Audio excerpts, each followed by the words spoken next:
തൊലി കളഞ്ഞ അളിയന്റെ അടുത്താട്ടോ ക്വസ്റ്റ്യൻ. അതല്ല ക്വസ്റ്റ്യൻ വരുവാ. ക്വസ്റ്റ്യൻ ഇതാണ്, തൊലി കളഞ്ഞ പേര് മാറുന്ന സാധനം. നമ്മൾ കഴിക്കുന്ന ഒരു സാധനം. അരി കഴുകിയിട്ട് എന്താ ഉമ്മ എന്താ പറഞ്ഞ? അരി കഴുകിയ ചോറ്. അതിനെ വേറെ ഒന്നും കൂടി വിപുലീകരിച്ച് പറ. മട്ടരി ആയിരിക്കും. മട്ടരി അല്ല, നെല്ലുത്തരി. നെല്ല് അരി, മട്ട അരി.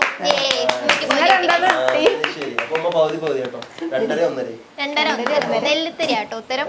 ബുദ്ധിയില്ലാത്ത കയ്യിലോ. ലാസ്റ്റ് ക്വസ്റ്റ്യൻ ആട്ടോ. അവിവാഹിതരായ യുവതികൾ അല്ലെങ്കിൽ യുവാക്കൾ മാതാപിതാക്കളോട് പറയുന്ന ഇംഗ്ലീഷ് അക്ഷരങ്ങൾ 5 അക്ഷരമുണ്ട്. ചക്കര വന്നിട്ട് ഉമ്മന്റെ അടുത്ത് എന്താ പറയല് പ്രായമായ സമയത്ത്? പ്രായമായി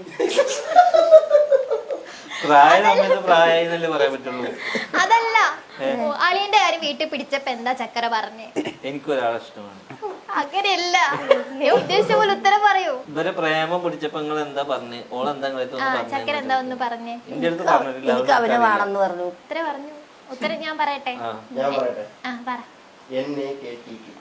എന്നെ കെട്ടിക്കും.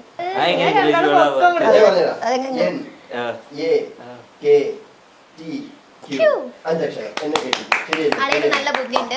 അമ്മ ഏറ്റവും നല്ല ബുദ്ധിയുള്ള അളിയനാണ് കിട്ടിയിരിക്കുന്നത്. ഈ തറ ചോദ്യങ്ങൾ വെച്ചാൽ എനിക്കറിയുള്ളൂ. ഈ ബീഡി, മദ്യപാനം അങ്ങനത്തെ സാധനങ്ങൾ ആദ്യം പഠിച്ചത് തറ, കണ്ട് നടന്നത് കുപ്പി. ലെവലിലോട്ട് വരും.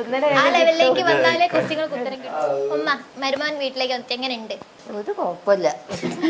ഒരു കുഴപ്പമില്ല. സന്തോഷായോ? ബിരിയാണി തിന്നു, ബിരിയാണി കഴിച്ചു. സന്തോഷായോ? സന്തോഷായി. എങ്ങനെ പോകുന്നു? മോളെ മിസ് ചെയ്തായിരുന്നോ? ഇപ്പൊ ഇവിടെ അങ്ങനെ ഉണ്ട്. ഇപ്പൊ ചക്കര പോയപ്പോ ഭയങ്കര കരച്ചിലും ബീച്ചിലും ഒക്കെ ആയിരുന്നു. അപ്പൊ അത് മാറിയോ? മാറിയിട്ടൊന്നുമില്ല. മാറിയില്ല. ഇനി പോയ സങ്കടാവോ? സങ്കടാവും. തിരിച്ചു പോകുന്നുണ്ടോ ചക്കരന്റെ കൂടെ? തിരിച്ച് നാട്ടിലേക്ക് പോകുന്നുണ്ടോ? ഇല്ല. ചക്കരനെ ഇങ്ങോട്ട് കൊണ്ടുവരുന്നോ? അതുമില്ല. അതുമില്ല. രണ്ടും വേണ്ട. അത് നമ്മളെ അടുത്തൊന്നും വരാൻ പറ്റില്ല. എനിക്ക് അളിയനെ എങ്ങനെയുണ്ട്? ഇഷ്ടമായോ? തവണനെ കഴിച്ചു കൊടുത്തത്. എങ്ങനെയുണ്ട് അളിയന്മാര് തമ്മിലുള്ള ഒരു ഇത്? എങ്ങനെയുണ്ട് ഇപ്പൊ? അതെ, അതാണ് ഉദ്ദേശിച്ചത്. എനിക്ക് മരുവനെ പോലെയാണ്. അതുകൊണ്ടാണത് ഞാൻ അവിടെ നിന്ന് ഇറങ്ങാറായത്. അല്ലെങ്കിൽ കൂട്ടുകാരൻ എനിക്ക് പോണത്. അല്ല, നമ്മൾ വീട്ടിൽ വരുമ്പോ ആയി വരുന്നേ ഉള്ളൂ. നമുക്ക് സംസാരിച്ച് ഓരോരുത്തർക്കും ഓരോ കാറ്റഗറി അല്ലേ. ഇന്നിപ്പോ ഇങ്ങനെ ആദ്യമായിട്ട് വണ്ടിയിലൊക്കെ പോയി അങ്ങനെ സെറ്റായി വരുന്നല്ലോ.